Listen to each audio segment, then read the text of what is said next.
Hi everyone, welcome back to my channel. If this is your first time joining me, my name is Ofente and I am your book babe. Book babe is in the building and I am so excited because this week I'm reviewing a book that I actually watched the series for before I read the book, Little Fires Everywhere by Celeste Ng. So before you do anything, don't forget to like, comment and subscribe and be a part of this amazing platform, amazing channel. So let's get into the review. So before we go into the actual book and what I thought about it, yada, I just want to talk a little bit about the book in its entirety. So it was written in 2017 by an author, Celeste Ng. This was actually her second published book. Since the series came out this year, at the beginning of 2020, the book skyrocketed to the New York Times bestseller list, which was amazing to see that the impact from the series had made such a positive impression that people wanted to go beyond and actually read the book, which was I think a win. So shout out to Celeste Ng for that. The book is set in Shaker Heights, which is a town in Ohio. The author actually grew up in Shaker Heights. This is a work of literary fiction. It's written in the first person perspective, so that means that we can hear all the characters and what they say, how they think, how different things affect them on a more deeper level, which is something that I really liked.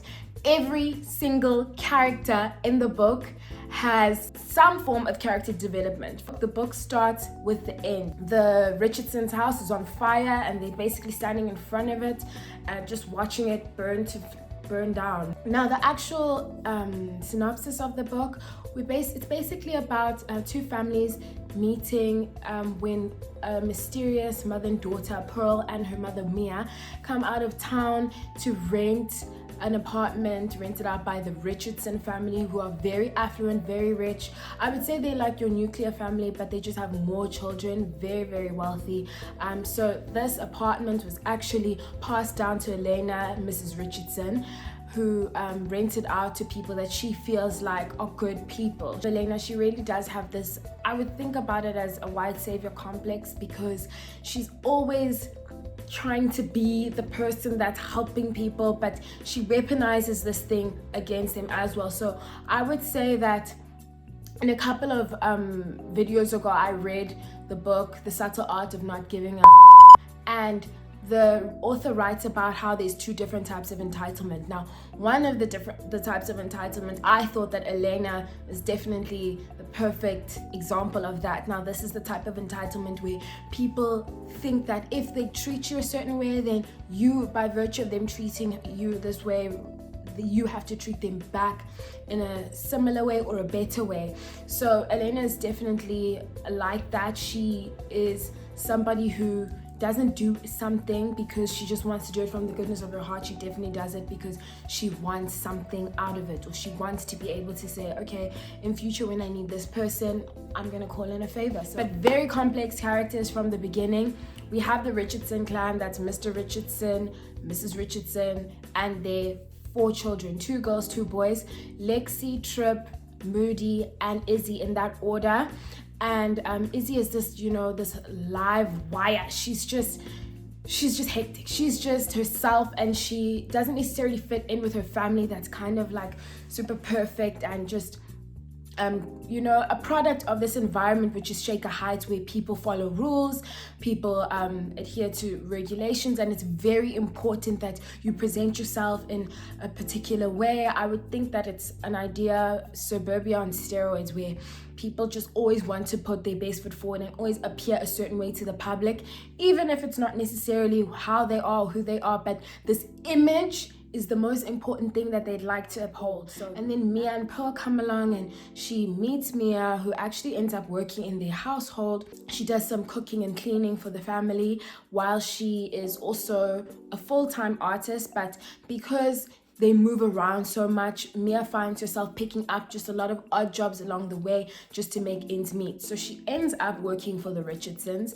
and through that, Izzy and her are able to formulate a relationship where Izzy goes as far as to actually become her apprentice and help her, assist her in terms of the art that she's creating, which is her actual, like, her main thing. The idea of her being an artist just adds to this idea of her mystery, this mysterious woman from out of town who seems to, march to her own beat, do her own thing.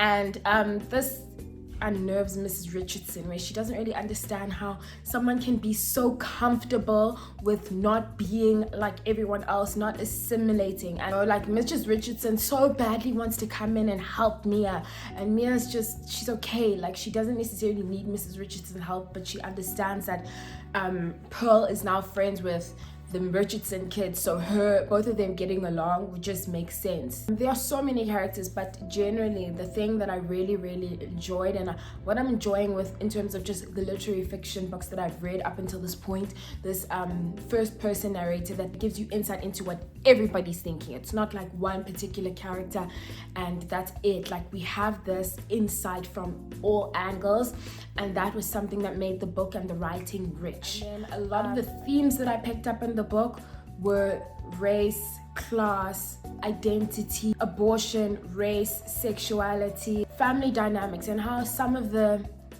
like, it's almost like when you are in a family, there's certain expectations of you, and if you don't necessarily reach those expectations, like what tension that causes. At the end of the book, I would say that I didn't want to like the book. Like, I really didn't want to, because I felt like there were a lot of things in the series that I watched. Obviously things won't be the same, 100% the same, that I felt like I preferred how they were portrayed in the series. But I do recognize and appreciate that everything is not going to be the same. And I actually had this discussion with my sister where she said, you know what, you can't expect it to be the same, because it's just completely different interpretations. Although it is one story, things are going to be different, and that's just something that you should accept. In terms of whether I like the book or the series more, I definitely think I like the series more. But that being said, I would definitely want to read more by Celeste Ng.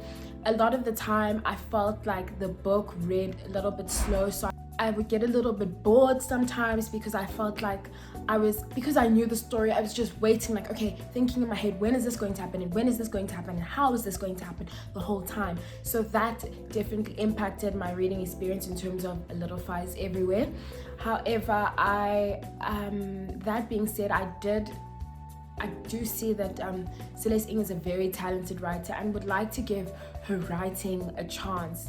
What I did like about the book is that we actually got, that they didn't actually do in the series, we actually got insight into this court case. Like, we heard what was happening in the court case. We had this tension where the lawyer who is actually representing Baby Child was an Asian man himself, where he brought up the question, like, as a white woman, does Mrs. McCulloch or Linda, the McCullochs, have the range to raise an Asian baby that will be connected to her roots? So I would definitely recommend you read the book. And if you are going to read the book and watch the series, don't do both. Like, I don't know. I don't know how I would just recommend read the book and keep it at that, but definitely just have an open mind if you decide to do both. And so thank you so much for watching this video. Please remember to like, comment, and subscribe. Let me know, have you read the book? Have you watched the series? Which one did you prefer? Do you intend on watching the book? Do you intend on watching the series? Do you intend on reading the book? Let me know. And that's me. Bye for now.